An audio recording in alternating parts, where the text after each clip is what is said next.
Amen. Are we blessed? Yes. It's giving time. Mga kapatid, purihin ko ang Panginoon. Gusto ko lang pong shortly share in my Bible marathon journey po. Kakatapos ko lang basahin yung Book of Esther. And para sa akin, ang amazing lang yung conversation dun sa chapter 4. And especially dun sa dulo ng verse 14, sabi ni Mordecai sa kanyang pinsan na si Esther. Who knows but that you have come to your royal position for such a time as this.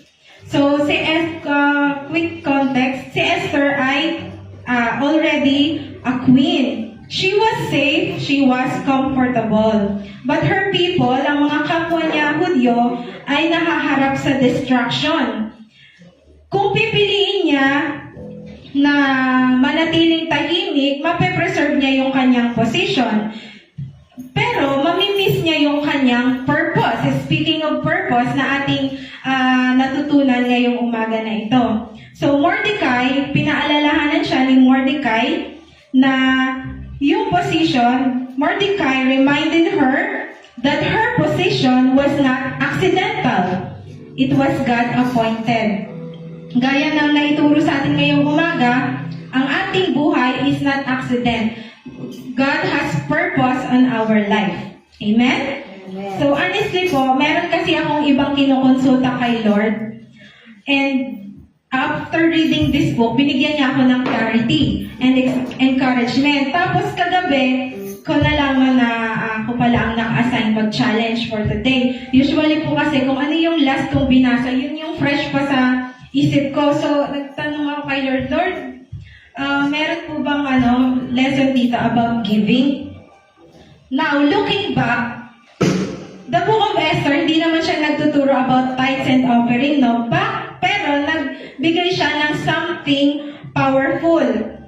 Ito yon. God places people in positions not for self-preservation, but for participation. Esther could have kept her safety, but deliverance required surrender. And gusto ko lang din pong gently i-emphasize na especially yung natutunan din natin nung last New Year worship service nung Wednesday about appreciation and gratitude.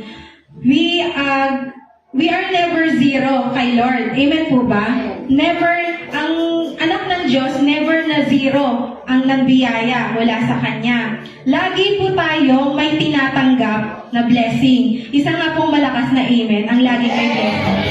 Wow! Minsan po, hindi kakulangan ang problema natin, kundi kulang tayo sa appreciation. And when appreciation grows, yung contentment and gratitude, sumusunod na siya. Ngayon, hindi naman po tayo kasing yaman ni Queen Esther, di ba? Hindi naman tayo kasing privilege niya bilang reyna. Hindi man tayo kasing influential niya, pero lahat tayo may blessing na pwedeng ialay pabalik sa Diyos. Amen? Small or big. And like Esther, whatever we have, we can surrender and be used by God's redemptive purpose. Baka naalala niyo po yung kanta natin last times na go forth into the ripened field. Go forth into the ripened field, for they are white unto harvest. So, speaking of God's redemptive purpose. That song reminds us na ang redemptive purpose ni Lord is mag-gather ng souls. Amen? And God chooses to accomplish that purpose through us, through people, through what we have and what we have right now. Okay? So giving is not about obligation. May we all be encouraged that giving is not about obligation. It is about alignment sa purpose ni Lord sa ating buhay. It is a response of gratitude and trust. Amen? Tayo po ay manalangin. Ama namin na nasa langit, Diyos na mabuti, Diyos na mapagpala, Diyos na hindi nagkakait ng kanyang biyaya. Maraming salamat o aming Panginoon. Tunay na ibigay mo sa iyong mga anak. Tunay na hindi ka nagkukulang, hindi ka nagpapabaya. Panginoon, hawak-hawak namin ang aming mga ikapo at handog at dalangin namin na makita mo ngayon ang puso ng bawat isa na handang magbigay, excited magbigay at napakasayang magbibigay bilang bahagi, Panginoon, bilang nagre-representa ng bahagi ng kabuuan ng iyong pagpapala sa bawat isa.